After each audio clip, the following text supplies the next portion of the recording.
Bien, ouvrons notre Bible dans Éphésiens chapitre 6, on va lire quelques versets de ce passage.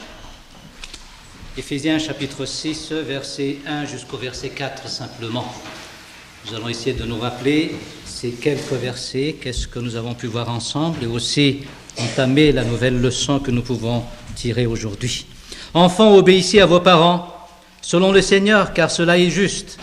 Honore ton père et ta mère, c'est le premier commandement avec une promesse, afin que tu sois heureux et que tu vives longtemps sur la terre. Et vous, pères, n'irritez pas vos enfants, mais élevez-les en les corrigeant et en les instruisant selon le Seigneur. Vous êtes en train de vous étonner peut-être pourquoi rester encore dans Éphésiens, c'est Noël. Il n'aurait pas quand même pu chercher d'autres passages bibliques qui nous parleraient un peu de la venue de Jésus-Christ. Mais des fois, nous trouvons qu'il y a des moments où nous devons toujours continuer ce que nous avons commencé et trouver l'occasion de mettre cela aussi en accord avec l'événement lui-même. Ma question aujourd'hui, c'est celle-ci. Qu'est-ce que vous allez donner comme vrai cadeau à vos enfants? Nous sommes dans l'éducation des enfants. Quel type d'éducation allons-nous donner à nos enfants? Quel cadeau allez-vous donner à vos enfants pendant ce jour de Noël? Certes, vos sapins sont remplis de paquets, de cadeaux. Les enfants ont hâte d'ouvrir ces cadeaux. Mais nous allons voir aujourd'hui quel sera le cadeau par excellence, le meilleur cadeau. Votre cadeau que vous avez préparé pour vos enfants, c'est bien. Mais le mieux, c'est l'ennemi du bien, comme on dit. Il y a mieux encore. Et j'ai bien apprécié la remarque de notre frère tout à l'heure en ce qui concerne les pépins. Les pépins dans notre vie, en tout cas, ce sont nos problèmes. Mais quand on regarde les pépins selon Dieu, ce ne sont plus des pépins, ce sont des bénédictions. Et des fois, nous regardons nos enfants comme nos problèmes dans notre vie. Et on ne veut plus avoir d'enfants. Car ce sont des pépins dans la vie. C'est trop de soucis, c'est trop de problèmes. Mais si on doit regarder nos enfants à travers les lunettes de la parole de Dieu, et vous allez voir que les pépins, ce sont des bénédictions, que ça va donner des milliers et des milliers. Vous êtes un arbre. Vous avez combien de pépins? Mais le psalmiste a rempli son carquois, comme on dit dans la Bible. Vous vous rappelez cette dame à la télé qui a eu sa maison incendiée complètement. Mais la première remarque, ce n'était pas tellement l'incendie, mais elle a 10 enfants. Voilà la remarque. Vous avez regardé cela à la télé cette semaine, peut-être. Les autres n'ont pas vu, peut-être, mais cette dame a eu 10 enfants. Pour certaines personnes, c'est un genre de malheur. Et on ne veut plus avoir de famille avec des enfants, comme avoir des fruits sans pépins. Mais vous savez, la philosophie rentre toujours dans tous les domaines, que ce soit dans le domaine agronomique, que ce soit dans le domaine familial. Et vous savez, dans le monde où nous sommes, on a certaines pensées qui ont été émanées par certains philosophes, certains penseurs. Et ce sont ces penseurs qui dictent notre façon de voir la vie. Et vous connaissez Jean-Jacques Rousseau, c'était il y a X années il a existé. Il n'est plus notre contemporain, mais c'est lui qui influence notre façon d'éduquer les enfants. Et vous vous rappelez très bien ce que j'ai dit, que cet homme n'a pas pu éduquer ses enfants, il a dû envoyer ses enfants dans un lieu où on s'occupe des enfants, spécialement parce qu'il n'était pas capable. Et telle personne nous donne une façon de voir et la manière d'éduquer nos enfants. Certes, il a dit que l'enfant est né bon, ça aurait été bien en tout cas si c'était vrai, mais c'est la société qui l'a corrompu. Il ne veut pas que nous éduquions nos enfants parce que ça va détruire la vie de cet enfant qui a été conçu par Dieu. Il croyait à cela, que tout est bien sortant des mains de l'auteur des choses, il a dit. Mais tout dégénère entre les mains de l'homme. C'est l'homme qui détruit les enfants. Il a une part de vérité dans tout cela en tout cas, mais sa thèse n'est pas biblique parce que lui, il croit que l'enfant est né bon. Et nous avons l'exemple de Jésus-Christ que nous avons eu l'occasion d'entendre l'histoire tout à l'heure avec Sonia, que Jésus, dans Luc en tout cas, il a été dit qu'il suivait le cours normal de la naissance d'un enfant. Et que dans Luc, il est dit clairement qu'il croissait comme les enfants aussi. Il grandissait comme les enfants. Il suivit la loi physique, tout ça. Et même l'éducation, il a été éduqué par son père terrestre, par sa mère aussi. Certes, dans les choses de Dieu, il a reçu ça directement de son père aussi. Donc son père lui a passé cela. Rien n'a été acquis chez Jésus-Christ. On lui a donné tout ça. Même les connaissances bibliques ont été données par le Père lui-même. Car c'est lui qui l'a dit. Christ, c'est Dieu qui m'a envoyé. Mais tout ce que je vous ai apporté, c'est ce que j'ai reçu de mon Père. Donc il a reçu quelque chose. Il a suivi le cours normal de la vie d'un homme, d'un enfant. Dans la Bible, il nous est dit que l'enfant a la chair. Je paraphrase un peu. Lui aussi, il a pris la chair pour pouvoir nous sauver. Il a suivi le cours de la vie humaine, en tout cas, pour pouvoir nous sauver. Et maintenant, on essaie de nous dire que laisser la nature éduquer nos enfants, c'est la pensée de Jean-Jacques Rousseau. Et ça a été amplifié par certains auteurs encore dans la psychologie, comme Freud, qui nous dit clairement qu'il ne faut pas brimer l'enfant, il faut laisser s'épanouir, il faut enlever toute éducation. S'il a des problèmes maintenant, c'est à cause des éducations qui ont été données avant. Donc il faut ramener cette personne et enlever cette éducation et y donner autre chose. Ça a été encore aggravé par Jean, vous connaissez cet éducateur en tout cas, pas un pédagogue mais un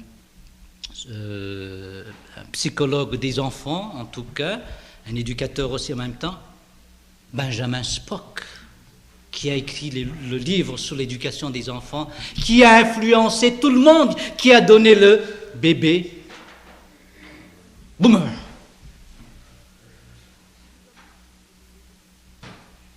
Et nous avons maintenant des bébés boomerang. Boomerang. Ouais. Parce qu'ils reviennent sur nous. Maintenant, ils reviennent sur nous, les enfants. Nous qui étions et qui sommes encore des bébés Spock, comme on dit aussi en d'autres termes, les bébés Spock. Et nous laissons les enfants tels qu'ils sont, ils sont livrés à eux-mêmes. Et nous essayons de penser que l'enfant est maintenant un adulte, et nous le considérons comme adulte. Et nous le laissons livré à lui-même. Voilà notre façon d'éduquer maintenant. Il ne faut pas le brimer, il faut laisser la nature faire son travail, il faut laisser aller. Puis c'est le parent qui étudie maintenant, qui est éduqué. Il faut qu'on est quelque part pour apprendre, pour être éduqué. Et c'est à arriver à l'âge adulte que nous devons apprendre notre éducation. Mais quand on est enfant, on laisse dans la nature, c'est la nature qui va faire son travail sur nous. Mais la Bible dit clairement que l'homme est né dans le péché et que ses pensées sont mauvaises dès sa jeunesse. La Bible dit clairement cela. C'est texto ce que je tiens à vous dire là, ce que je vous dis là. Ses pensées sont mauvaises dès sa jeunesse. C'est dans Genèse que nous voyons cela. Et la folie est attachée au cœur de l'enfant. Et par une personne, le péché est entré où ? Dans le monde. Et en même temps, qu'est-ce qui est survenu à cause de cela ? La mort. Et les enfants meurent à cause du péché, parce qu'ils sont pécheurs, car le péché est entré en eux. Donc nous sommes nés dans le péché, mais nous sommes nés pécheurs aussi. Donc laisser un enfant qui a la folie dans son cœur par lui-même, qu'est-ce qui va se passer ? Premièrement, il va devenir un déviant, comme disent les psychologues. Il ne veut pas dire des transgresseurs. C'est le terme euphémistique du mot transgresser, en tout cas, c'est dévier. Ils sont en train de dévier, donc ils sont des déviants, voilà. Et c'est transgresser la loi, en tant que pécheur, il va transgresser la loi. Ça, c'est inévitable. Mais ce qui est pire, il va tomber dans l'accoutumance. Addict, en anglais. Addicted, plutôt. C'est-à-dire qu'ils deviennent esclaves selon le terme biblique. C'est pour cela qu'on a des termes psychologiques comme kleptomanie. C'est quoi ça? Esclave du vol. Hein? Et quoi encore? Toutes sortes de manie. Péché-manie, vous ajoutez tout ce que vous voulez, vous prenez seulement quelques termes grecs et vous ajoutez manie après. Hein? Mais ce que nous voyons maintenant, les drogués, les alcooliques, mais même les meurtriers, une fois ils ont tué, ils n'arrivent plus à vivre sans qu'ils tuent quelqu'un. Ça fait partie de leur vie, ils deviennent esclaves. Mais ce qui est pire, si on laisse encore cette personne telle qu'il est, il ne sera pas simplement accoutumé à ce péché, être esclave, mais pire, il va raisonner et excuser son péché. Et grave, il va défendre son péché et il va finir par institutionnaliser ce péché. C'est ce que nous voyons. Pensez à tous les péchés qui ont été interdits dans le temps. Maintenant, c'est institutionnalisé. C'est accepté. Une fois vous commencez à dire hey! Eh bien, vous allez en prison, peut-être bien vous allez recevoir une boule de... quoi ça de billard, là, sur votre front. Hein? C'est institutionnaliser le péché maintenant. Alors laissez l'enfant dans son péché, il va transgresser, mais il deviendra esclave, mais après cela, il va se défendre et protéger son péché, et c'est ça qu'on va accepter. C'est le monde où nous sommes. Et c'est pour cela que le gouvernement a de la difficulté à maîtriser. Pensez à Hells Angels. Mais c'est presque institutionnaliser leur, comment dirais-je, système là, et personne n'ose toucher à cela. Pensez à l'homosexualité, pensez à la prostitution, pensez à tout. Mais ils se défendent là maintenant. L'avortement. Nous ne faisons que citer quelques-uns. Mais le mensonge, c'est la même chose. Mais nous avons commencé à mentir. Ouais, c'est un péché mignon, comme on dit. J'ai jamais trouvé de péché mignon, moi, dans ma vie. Hein? Vous avez déjà trouvé des saletés mignonnes? Non, j'ai jamais vu ça. C'est de la saleté spirituelle. Et c'est pour cela que nous devons plutôt avoir les lunettes de la parole de Dieu sur nos enfants, que nous dit la Bible en tout cas, en ce qui concerne nos enfants. Et qu'est-ce que nous devons donner à nos enfants? À ce Noël, qu'est-ce qu'ils ont besoin, ces enfants? Vous vous rappelez ce que disait le juge, concernant nous les parents en tout cas. Voici ce qu'il a dit, le juge Chailloux, c'est un Parisien, juge des enfants à Paris. Il était juge en tout cas, mais c'est un ex-juge des enfants maintenant. L'enfant ne naît pas bon. C'est la culture qui le civilise. Il a notre façon de voir que Jean-Jacques Rousseau. Et la culture, ce sont d'abord ses parents. Des parents qui ont des droits et qui ont des devoirs de surveillance et d'éducation liés à leur autorité parentale. C'est un juge qui le dit, et un juge des enfants. Mais ces notions apparaissent aujourd'hui bien désuètes, périmées. C'est taré, c'est barbare. Gardons cependant de faire payer aux enfants cet abandon des principes essentiels de l'humanité et évitons de cultiver l'irresponsabilité des parents pour ne pas aboutir, écoutez bien celle-ci, à une responsabilité pénale accrue de nos enfants. Mais ils payent maintenant nos enfants de leurs actes à cause de ce que nous avons donné comme éducation. À 6 ans, pam, à l'école. Il va payer pour ça. Vous n'avez jamais entendu parler d'un enfant qui tuait l'une de ses collègues à l'école, à l'âge de 6 ans, puis paf, un petit problème dans la vie, poum, il se suicide, à 10 ans. Mais est-ce que vous avez vu ça dans votre temps, Madame Gingras? À 10 ans. Voyez, laissez l'enfant livré à lui-même, il va se détruire, il va payer cher. Et qu'est-ce que vous allez lui donner comme cadeau? À ce Noël, maintenant, qu'est-ce que vous allez lui donner? Et ça, c'est très important. Nous sommes rares, maintenant, qui enseignent cela. Rares. Même certains pasteurs enseignent les façons de voir de Jean-Jacques Rousseau. Et ça se manifeste dans l'Église, car on voit avec les chrétiens dans l'Église, ils sont livrés à eux-mêmes aussi. Ils font leur quoi? Vous voulez rappeler cette expression de la dame là, Madagascar? Ils font leur vous voulez. Chacun fait son vous voulez. C'est pas du bon français, hein, mais vous comprenez un peu ce qu'elle voulait dire, la dame, à travers cela.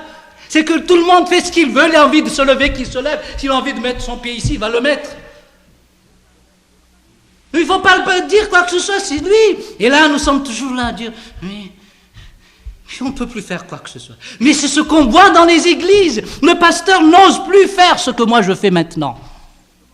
Dire ça directement comme ça, ah non, quand même, si tu vas dire ça, tu auras des problèmes. Écoutez un peu une lettre ouverte aux parents, écrite par les enfants. Chers parents, depuis qu'on nous considère comme adultes, nous avons acquis de l'autorité. Personne ne nous menace, nous menaçons les autres. Personne ne nous fait peur, nous terrorisons les autres. Nous payons du respect à nos parents, aujourd'hui, ils nous respectent. Nous pouvons nous en aller ou rester. Nous ne craignons de perdre, nous espérons d'acquérir. En fait, vous avez éveillé en nous l'esprit de domination, la fantaisie capricieuse, l'égoïsme. Mais quand nous réfléchissons à toute cette acquisition, nous croyons que vous essayez de nous leurrer. Vous essayez de nous faire porter une responsabilité lourde qui n'est pas la nôtre, mais qui est la vôtre.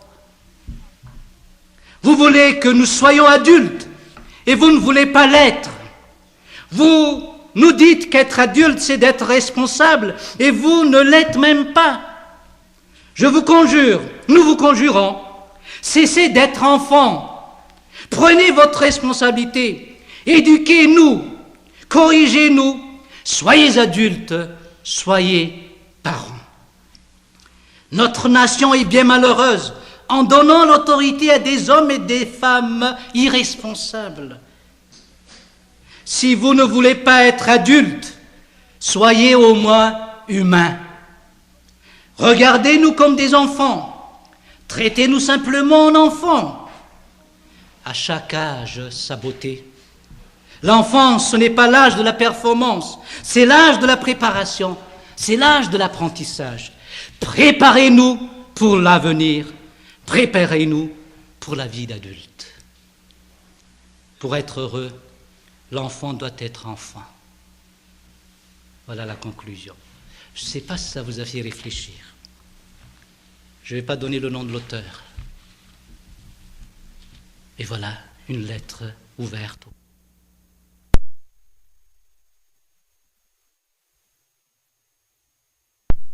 Et vous, pères, n'irritez pas vos enfants, mais élevez-les en les corrigeant et en les instruisant selon le Seigneur.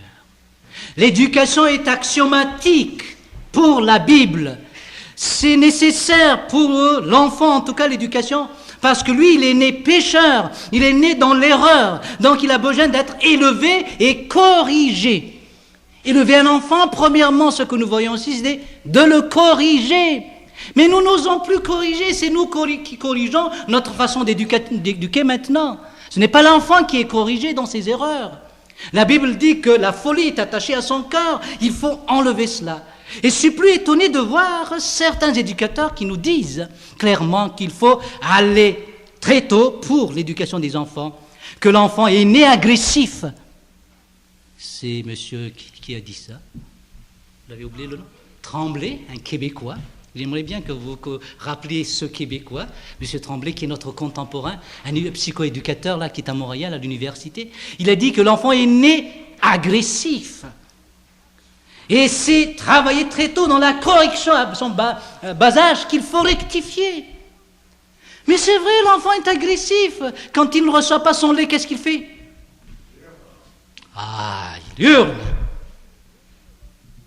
Et si on essaie de rendre proportionnellement les coups qu'il fait dans son lit à un homme adulte, eh bien, je tiens à vous dire, c'est un coup dur ce qu'il a donné dans son lit, là. Mais il est déjà agressif. Nous avons vu la semaine passée que, non pas seulement il est agressif, mais il est égoïste, ne pense qu'à lui-même. C'est ça qu'il faut corriger. Donc, dans l'éducation des enfants, il faut les éduquer en tout cas. Il y a ce qu'on appelle un prince, il y a ce qu'on appelle aussi un esclave, il y a ce qu'on appelle aussi un bourgeois. Mais leurs façons de vivre sont différentes. Leurs façons de vivre sont différentes. Si des rois se marient à d'autres personnes qui n'ont jamais éduqué à la manière royale, eh bien cette personne aura de la difficulté à vivre avec ce roi. C'est peut-être un peu le problème de Diana. Je ne sais pas. Mais c'est une façon de vivre. Il y a une éducation qui a été donnée. Et la personne devient quelqu'un après. Il y a une personnalité. Quand vous voyez la personne, il y a une personnalité, il y a une sagesse, il se comporte très bien. Vous n'allez pas voir le prince de Galles là venir ici comme ça. Il y a une façon de voir, de vivre, savoir vivre. C'est l'éducation qui fait tout cela. Même si vous n'êtes pas chrétien, et que même si vos enfants ne sont pas chrétiens, éduquez-les, corrigez les erreurs qu'ils ont. C'est notre devoir de parents. Et ça n'a jamais été des malheurs dans notre vie. Et là, vous êtes les adultes qui sont là. Quand je pense à vos parents, là, Madame Gingras, qu'est-ce qu'ils ont fait dans le temps? Tu ne sors pas, tu dois rester. Oui, papa. Mais elle est toujours charmante, Madame Gingras, malgré tous ses coups. Mais on a frappé dans le temps aussi, non? Ah oui, je me rappelle très bien à Madagascar, lorsque un homme a parlé un peu, a donné des messages aux enfants, et il a posé la question, « À quoi servent les ceintures ?» Et un garçon a dit, qu'est-ce qu'il a donné comme réponse? À corriger, à taper. Au lieu de dire c'est pour tenir les pantalons, il a dit c'est pour frapper. Donc les enfants ont reçu cela, mais ils sont devenus des hommes plus tard. Ça n'a pas détruit ces gens-là. Pourtant maintenant, il suffit d'une petite chose comme ça. Vous avez détruit la vie de cet enfant. Et il souffre là. Il a des problèmes psychologiques maintenant. Ce sont les paroles qui nous détruisent, surtout. Non pas des coups, des petits coups comme ça. Des petits fessés. C'est des coups qu'il reçoit à l'école aussi. Hein. Ils se donnent des coups. Il n'y a rien de mal dans tout cela. Ce sont plutôt les paroles qui sont méchantes et qui détruisent. Alors, je tiens à vous dire, dans l'éducation, il faut penser à ce que la Bible nous enseigne ici. Il faut élever nos enfants et corriger. Il y a des erreurs par-ci. Ils ne connaissent pas tous les enfants. Ils sont nés vides. Il faut les remplir. Ils sont nés avec des défauts. Il faut les rectifier et les instruire. Mais nous, les parents chrétiens, qu'est-ce que nous pouvons donner à nos enfants? Il est dit corrigez-les en les instruisant. Et la dernière fois, nous avons pu voir que corriger l'enfant, c'est l'instruire aussi, lui donner de l'instruction. Ce n'est pas seulement dire ne fais pas ça, mais il faut donner aussi des choses positives, instruire. Il y a ce qu'on appelle le péché d'omission et le péché de commission. S'il omet de faire quelque chose, c'est un péché. S'il commet ce qu'il ne fallait pas faire, c'est un péché. Alors il y a ces deux côtés négatifs et positifs dans l'éducation, c'est que nous devons enlever ce qu'il faut enlever, mais y mettre autre chose à la place, détruire pour construire après. C'est pour cela qu'il est dit corriger d'abord avant d'instruire. Là. Enlever ce qu'il faut enlever, y mettre par-dessus. Quand vous allez bâtir une maison et que sur le terrain il y a une autre maison, qu'est-ce que vous allez faire? Vous allez bâtir dessus. Vous n'êtes pas québécois si vous faites ça. Les Québécois savent bâtir les maisons. eh bien vous allez détruire d'abord, puis construire après. Toutes les erreurs, il faut les enlever, mais y mettre les choses de Dieu. Vous savez, l'enfant n'aime pas le vide. L'homme, l'être humain, n'aime pas le vide dans sa vie. Et quand vous enlevez quelque chose, il va y mettre autre chose à la place.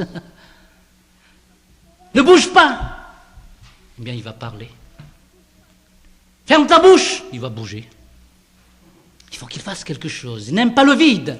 Alors, si nous disons, non, ça, c'est pas ce que Dieu veut, il faut y mettre quelque chose aussi. Et maintenant, tournez votre Bible dans 2 Timothée, chapitre 3, et nous allons voir cet exemple d'un enfant qui a été éduqué selon Dieu. 2 Timothée, chapitre 3. Verset 14. C'est l'apôtre Paul qui dit ceci à Timothée. « Toi, demeure dans les choses que tu as apprises, reconnues certaines, sachant de qui tu les as apprises. Dès ton enfance, tu connais les saintes lettres qui peuvent te rendre sage à salut par la foi en Jésus-Christ. » Là, on parle d'enfance, l'enfance de Timothée. Qu'est-ce qu'on lui a donné comme cadeau quand il était enfant? Notre philosophie maintenant, c'est de laisser l'enfant grandir, décider pour lui-même. Je me rappelle très bien un homme qui a dit, moi, je n'enseigne rien à mes enfants, je les laisse libres. C'est à eux de décider plus tard lorsqu'ils sont adultes. Et moi, de répondre, je lui dis, eh bien, si tu lui donnes rien, d'autres vont le donner. D'autres vont faire ce travail. Il y aura les amis, il y aura la nature, il y aura lui-même, il y aura les autres qui vont éduquer vos enfants.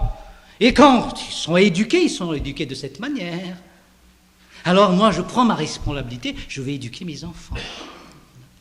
Et la Bible nous dit clairement ici que Timothée, dès son enfance, a été éduqué. Par qui?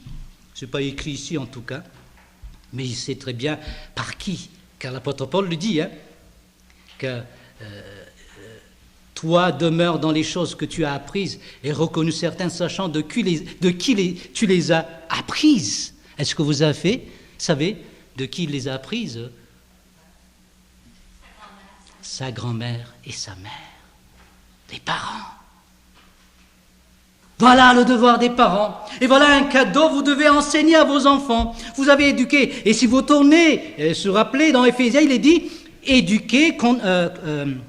élevez vos enfants en les corrigeant et en les instruisant selon le Seigneur, selon la parole de Dieu.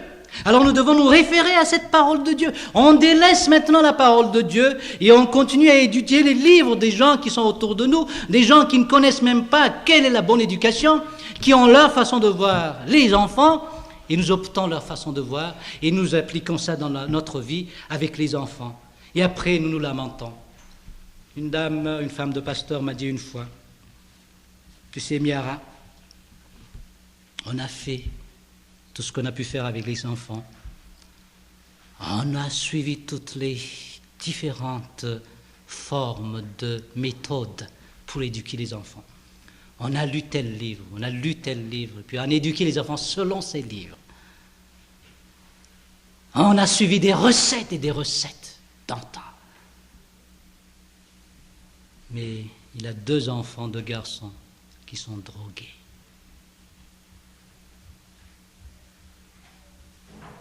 Les enfants étaient livrés à eux-mêmes. On ne leur a pas dit non, ne fais pas ça. On l'a laissé tout seul comme ça faire ce qu'il veut. Et puis après, on s'étonne. Mais pourquoi? Mais pourquoi? Revenons à la source, à la parole de Dieu. Revenons à cette parole de Dieu qui nous donne ce qu'il faut faire. C'est l'éducation divine que nous avons là. Alors, éduquons nos enfants dès leur bas âge. Et ça me rappelle ce que disaient les jésuites. Donnez-nous vos enfants jusqu'à 6 ans, ils seront catholiques à jamais. Ce sont les jésuites qui ont dit ça. C'est l'âge critique, c'est l'âge idéal pour éduquer nos enfants. Mais qu'est-ce que vous allez leur donner? Voilà la question, quel type d'éducation allons-nous donner? C'est plutôt ce que Dieu nous enseigne. Et venez, regardez ce que l'apôtre Paul nous rappelle ici, ce que Timothée a reçu dans son enfance. Dès ton enfance, tu connais quoi?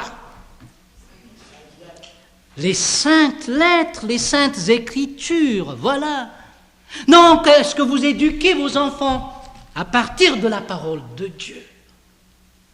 Est-ce que vous éduquez vos enfants selon la parole de Dieu? Ou bien c'est des non et des oui simplement? Non, fais pas ça, fais cela, fais ceci, non, ne fais pas ça. Mais ce sont des non et des oui simplement dans la vie.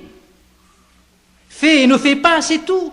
Mais la Bible, elle est là pour nous enseigner ce qu'il faut donner aux enfants.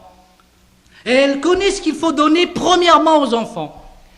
Je me rappelle très bien ce qui se passe chez nous à Madagascar. Les parents commencent à faire des compétitions en ce qui concerne le niveau intellectuel de leurs enfants.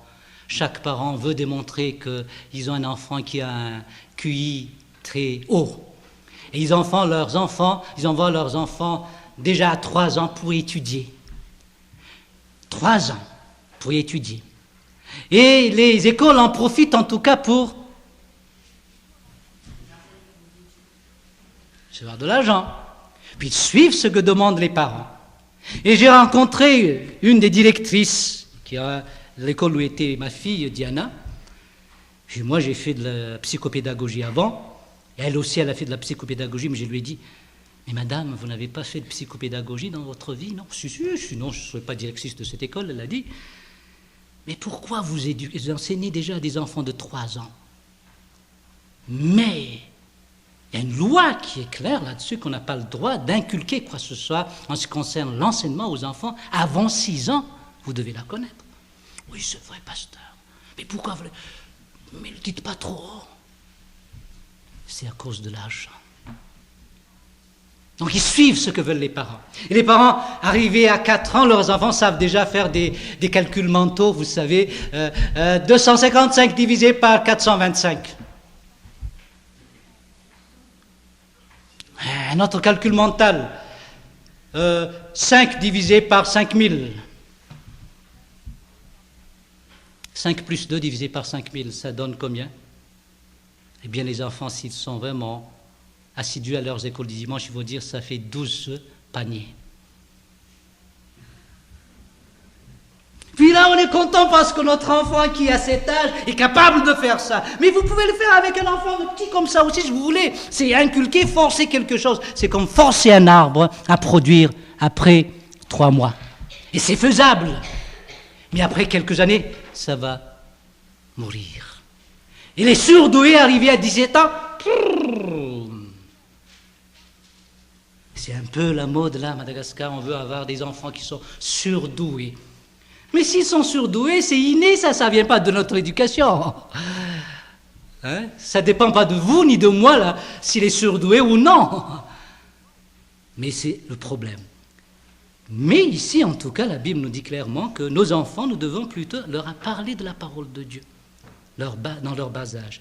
Toi, demeure dans les choses que tu as apprises et reconnues certaines, sachant que de qui tu les as apprises. Dès ton enfance, tu connais les saintes lettres. Et qu'est-ce qu'elles peuvent faire, ces saintes lettres? Qui peuvent embrouiller les pensées de vos enfants. C'est ça? Qu'est-ce qu'elles peuvent? Rendre sage. Et c'est encore un présupposé biblique que l'enfant n'est pas sage. Vous voyez? Il a la folie attachée à son cœur. Non, qu'est-ce que vous devez faire pour le rendre sage? Quel sera le bon cadeau pour lui? Achetez-lui une Bible.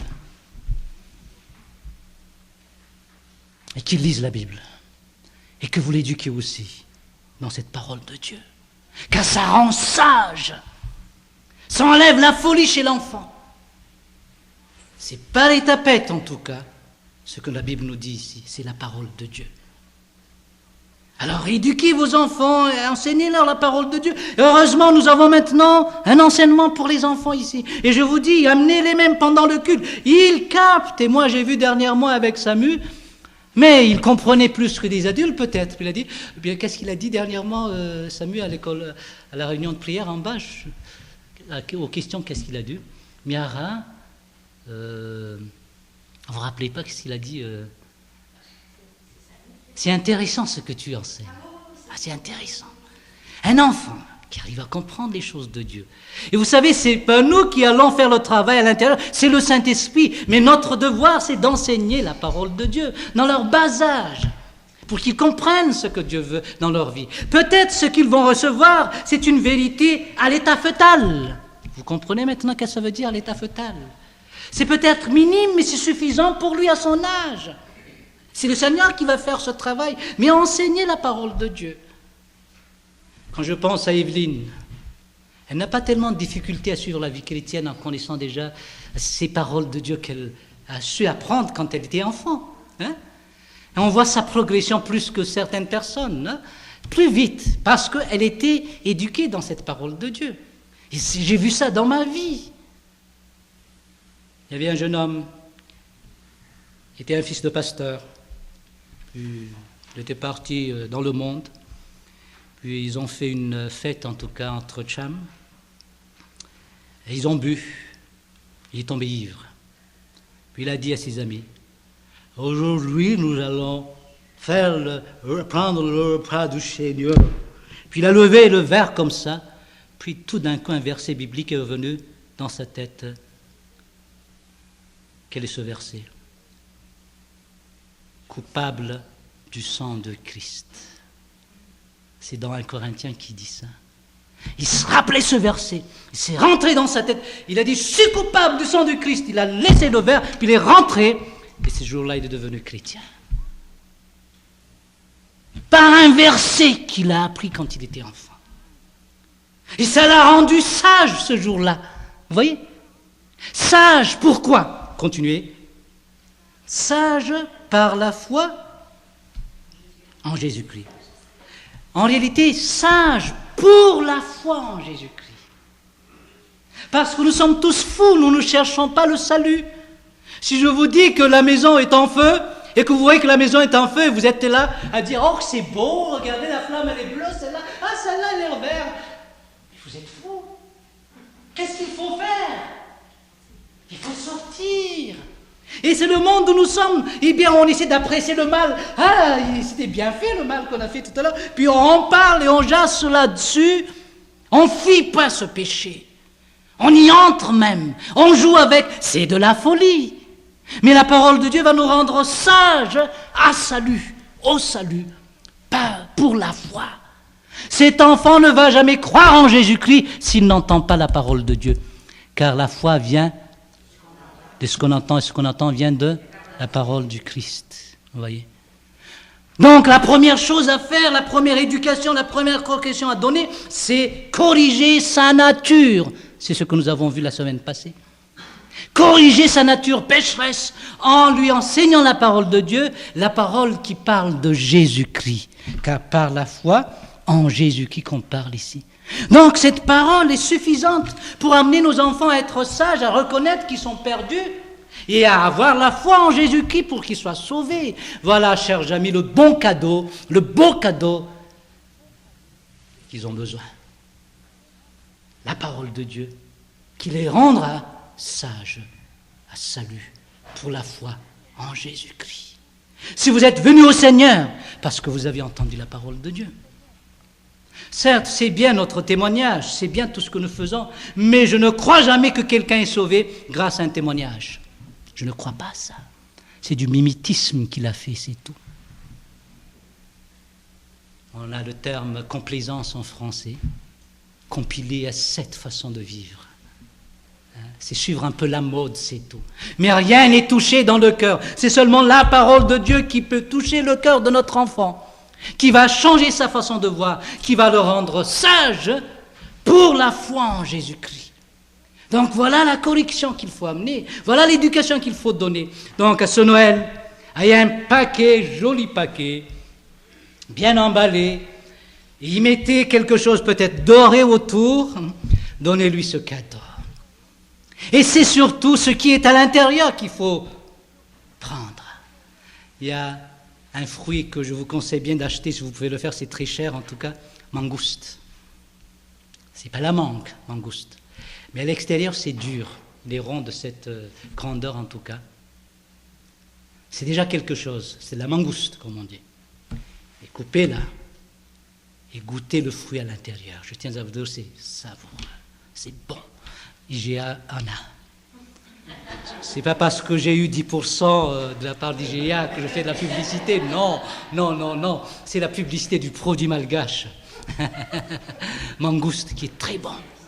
Certes, dans cette parole de Dieu, il y a une chose importante, en tout cas pour vos enfants. Jésus-Christ. Donnez-lui Jésus-Christ. Parlez-lui de Jésus-Christ, qu'il accepte Jésus à leur bas âge. Et regardez Myriam. À quel âge elle a accepté Jésus-Christ? À 3 ans. À 3 ans. Et moi, j'étais pas sceptique quand j'ai entendu cela. J'ai dit, alléluia. Et je ne faisais que parler de Myriam chez moi. Elle était, non pas Céline Dion chez nous, mais un peu, on connaissait un peu sa vie. On ne connaît pas tellement son nom, mais on connaît, c'était le fils d'un certain Bernier, Christine et Daniel Bernier, une fille plutôt, qui a accepté Jésus-Christ à l'âge de 3 ans. Et que vous voyez qui est maintenant au séminaire. Et Timothée, c'est exactement la même chose. Et Timothée, c'est un timide. Pourtant, il est devenu sage pour la foi en Jésus-Christ. Il a accepté Jésus-Christ dans sa vie. Il est devenu quoi maintenant, ce Timothée? Pasteur. Je ne dis pas que Christian deviendra pasteur un de ces jours aussi. Non, il sera sauvé s'il a Jésus-Christ comme son Seigneur et son Sauveur. Je ne dis pas que Samu sera assis aussi, mais c'est le Seigneur seul qui sait. Mais donnons-leur le vrai cadeau, la parole de Dieu et le contenu de cette parole de Dieu, Jésus-Christ qui est le Sauveur, qui va donner la joie à cet enfant. Amen.